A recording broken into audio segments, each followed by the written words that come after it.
Assalamualaikum warahmatullahi wabarakatuh.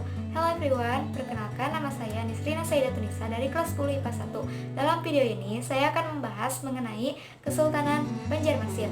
Untuk materi yang akan saya jelaskan dalam video ini, yang pertama, latar belakang kerajaan atau Kesultanan Banjarmasin, sejarah berdirinya kerajaan atau Kesultanan Banjarmasin, kemudian raja-raja yang berada di Kesultanan Banjarmasin, dan aspek-aspek kehidupan di Kesultanan Banjarmasin. Kemudian untuk materi selanjutnya seperti masa kejayaan, faktor runtuhnya, pengislamisasian, juga peninggalan akan dijelaskan di video part 2 oleh Ajeng Jaki Raskar dari kelas 10 IPA 1.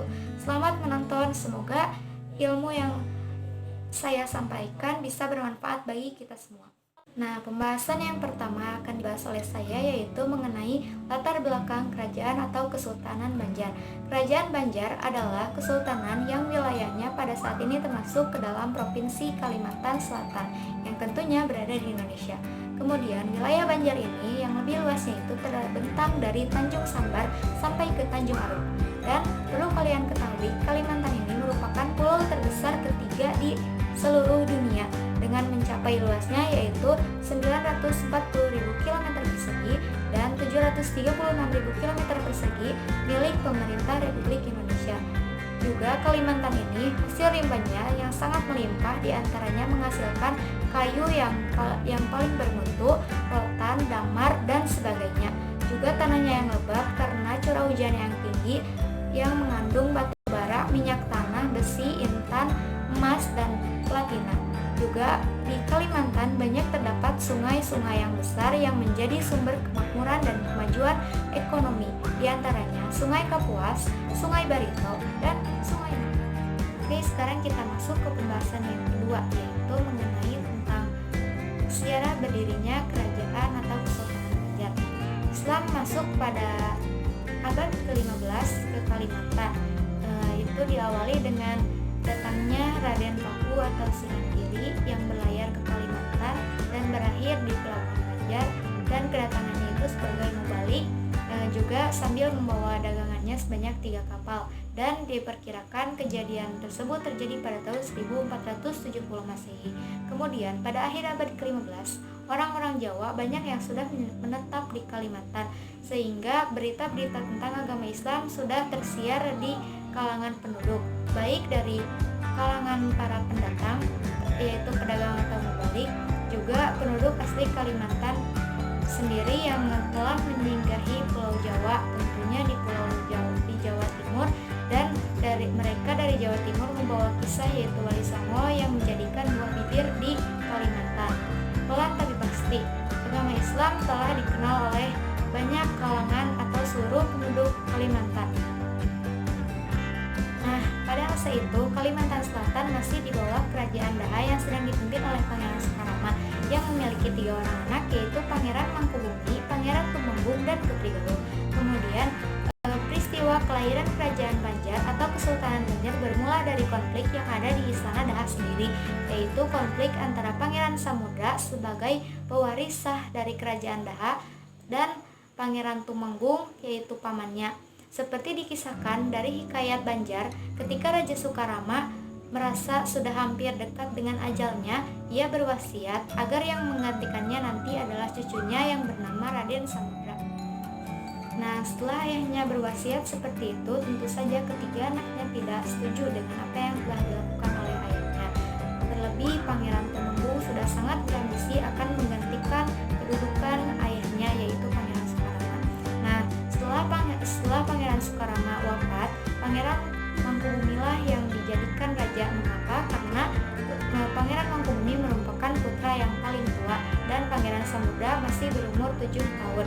Kemudian Pangeran Mangkubumi tidak lama dalam menjabat, dikarenakan Pangeran Mangkubumi dibunuh oleh para pengawalnya yang karena telah dihasut oleh Pangeran Tumenggung, dan Pangeran Tumenggung akhirnya naik tahta sebagai dalam sejarah Daha tersebutlah seorang perdana menteri yang cakap bernama Patingasi. Meskipun ia terbesar Patih Gajah Mada, tetapi ia mampu mengendalikan pemerintahannya yang teratur.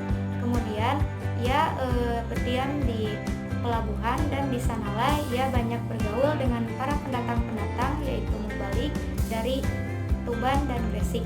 Dari sanalah ia mendengar cerita-cerita tentang Wali Songo, dan ia pun sangat mengagumkan tentang kisah Wali Songo yang sangat mengemban terhadap kerajaan Demak, dan dalam membangun masyarakat juga sangat adil dan makmur. Bagi Patimasih, kisah tersebut sangat mengagumkan sehingga membuat Patimasih ingin masuk dan memeluk agama Islam, dan akhirnya pun ia lama-kelamaan setelah bergaul dengan para mubalik, akhirnya Patimasih pun memeluk Islam. Atas bantuan Patimasih, Pangeran Samudra mampu menghimpun kekuatan untuk menyerang Pangeran Temanggung. Tapi peperangan tersebut selalu berakhir dengan seimbang. Kemudian Patimasih mengusulkan kepada Pangeran Samudra untuk meminta bantuan terhadap Sultan Demak.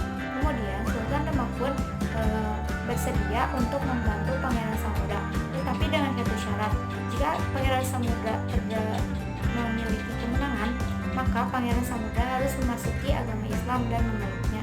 Kemudian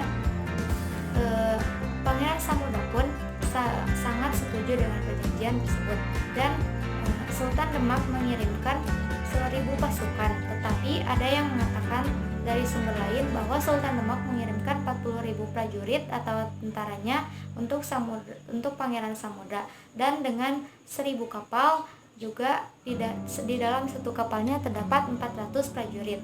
Kemudian atas bantuan dari Sultan Demak, Pangeran Samudra pun berada di dalam posisi kemenangan, dan akhirnya Pangeran Samudra pun memeluk agama Islam karena sesuai dengan perjanjian yang tadi sebelumnya dikatakan oleh Sultan. Nah, setelah Pangeran Samudra memeluk agama Islam, Pangeran Samudra diberi gelar dengan nama Sultan Suryanullah, atau bisa disebut dengan Sultan Suryansah, yang telah dinobatkan menjadi raja pertama di Kerajaan Banjar. Nah, untuk pembahasan yang ketiga yaitu raja-raja di Kesultanan atau Kerajaan Banjar. Yang pertama yaitu Sultan Suryasyah yang menjabat dari tahun 1520 sampai tahun 1549 Masehi, dan diakhiri dengan Sultan Haji Hoyrul Saleh Al-Mutasim Billah pada tahun 2010. Nah, untuk sumber-sumber yang menyebutkan raja-raja di Kesultanan Banjar ini, ada yang menyebutkan dengan 19 orang raja dan ada yang menyebutkan dengan 23 raja. Sekarang saya akan membahas mengenai materi yang keempat, yaitu mengenai aspek-aspek kehidupan kerajaan atau Kesultanan Banjar. Yang pertama itu di bidang politik. Di bidang politik, kerajaan atau Kesultanan Banjar ini masih dipengaruhi oleh Kerajaan Demak. Walaupun dalam bentuk pemerintahannya dibangun menurut model Jawa, raja dalam kekuasaannya tidaklah semutlak dan sesuai dengan raja-raja Jawa. Di samping keturunan, kekayaan juga menjadi faktor yang menentukan dalam kedudukan raja, dan pada hakikatnya pemerintah bersifat aristokratis yang dikuasai oleh para bangsawan, yang mana raja hanya sebagai simbol pemersatu belaka. Kemudian di bidang yang kedua yaitu dalam kehidupan sosial dan ekonomi. Untuk kehidupan sosialnya, dalam masyarakat Banjar terdapat susunan dan peranan sosial yang berbentuk segitiga piramida yang terdapat 3 golongan. Yang golongan pertama yaitu golongan penguasa yang merupakan golongan minoritas. Golongan ini terdiri dari para bangsawan dan keluarga raja. Kemudian lapisan yang di tengah diisi oleh para pemuka agama yang mengurusi masalah hukum keagamaan dalam kerajaan. Kemudian golongan yang ketiga ini adalah golongan mayoritas yang di dalamnya terdapat para pedagang, nelayan, dan petani, dan lain sebagainya. Bidang yang ketiga yaitu di kehidupan budaya. Orang-orang Banjar terdiri dari 3 golongan, yaitu kelompok Banjar Muara atau biasa disebut dengan suku Ngaju. Kemudian yang kedua yaitu kelompok Banjar Batang Banyu, yaitu biasa disebut dengan suku Manyan, dan kelompok Banjar Hulu atau biasa disebut dengan Banjar Bukit. Nah, kemudian dalam rentetan sejarah kita dapatkan bahwa masyarakat Banjar dimulai dari pencampuran budaya Melayu dengan pencampuran budaya Bukit dan Manyan, itu dijadikan sebagai percampuran budaya yang inti. Itulah tadi beberapa materi yang dapat saya sampaikan mengenai Kesultanan atau Kerajaan Banjar. Terima kasih telah menonton video ini. Juga semoga apa yang saya sampaikan bisa bermanfaat bagi kita semua. Jangan lupa tonton part 2-nya yang akan dijelaskan oleh Ajeng Jakir perkembangan penyiasan Persian dan juga peninggalan Kesultanan Banjarmasin. Terima kasih. Assalamualaikum warahmatullahi wabarakatuh.